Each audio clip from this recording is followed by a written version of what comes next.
Bien, rebonjour. Dans le cadre du suivi de ce cours relatif à la relation pluie-débit, particulièrement à la fonction de transfert, on va maintenant s'intéresser à un autre cas de variation, si vous voulez, dans le comportement d'une averse. On va s'intéresser maintenant à une averse qui ne tombe pas simultanément sur les quatre sous-zones du diagramme de Linsley, donc A, B, C et D. On va voir donc une pluie migratrice. Et c'est une pluie migratrice depuis l'exutoire vers l'amont. Donc on va considérer donc l'exemple d'une averse de même intensité de 10 mm par heure pendant une heure, mais qui ne tombe pas simultanément sur les zones A, B, C et D. Donc elle tombe de la manière suivante. Elle tombe sur la zone A entre l'instant 0 et 1 heure. Elle tombe sur la zone B pendant la phase 1 à 2 heures. Puis elle migre vers la zone C entre 2 heures et 3 heures. Et enfin, elle tombe de manière uniforme de 10 mm par heure pendant une heure sur la zone D.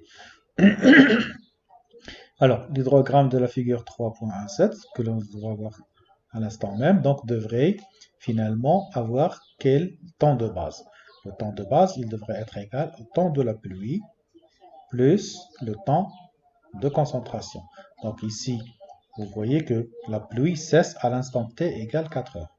Bien entendu, la pluie ne tombe pas pendant toutes les 4 heures sur toute la zone, mais elle tombe de manière migratrice. Donc on va voir ici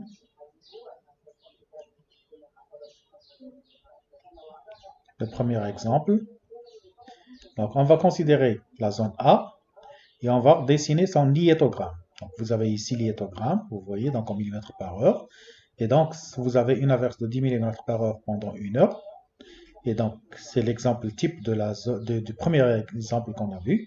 Donc, on a un débit d'écoulement à t égale 0, un maximum à t égale 1 heure, avec 10 mètres cubes par seconde, puis une décrue pour ramener le débit à une valeur nulle à t égale 2 heures.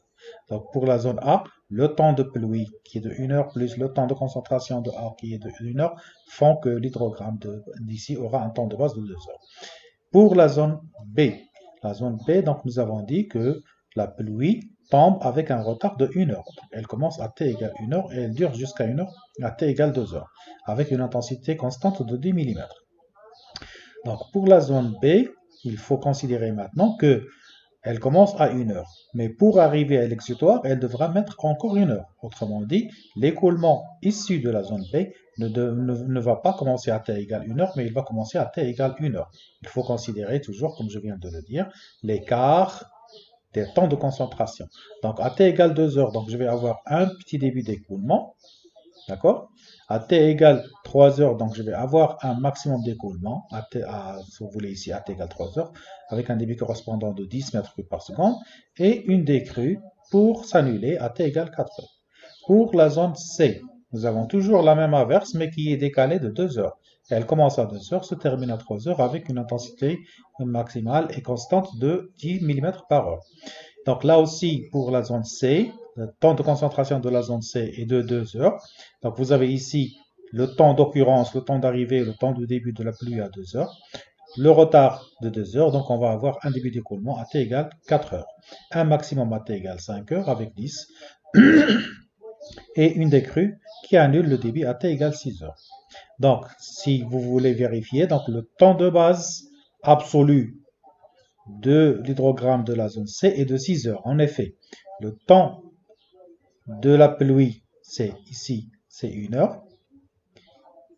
Et avec un début, bon, disons ici, le temps de base absolu, il est de 2 heures, mais le temps de base relatif est de 6 heures.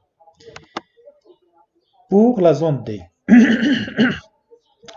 donc nous avons toujours la même intensité constante de 10 mm par heure pendant 1 heure, mais au lieu de commencer à t égale 0, elle commence à t égale 3 heures. Le temps de concentration de la zone D est de 3 heures, c'est-à-dire que une gouttelette de pluie est tombée sur les écrons C, D, c'est-à-dire la ligne ou bien la couverture ou bien la couche qui sépare les deux sous-zones C et D. Cette goutte de pluie va mettre 3 heures pour arriver à l'exutoire. Donc, je prends ici 3 heures le premier instant de pluie, plus 3 heures le premier instant de l'écoulement. Donc, ça fait 6 heures. Donc, je vais avoir un débit d'écoulement à t égale 6 heures, un maximum à t égale à 7 heures, et un retour à 0 à t égale 8 heures. Alors, maintenant, vous voyez bien que les 4 hydrogrammes possèdent un temps de base absolu de 2 heures, 2 heures, 2 heures, et un débit maximum de 10 heures.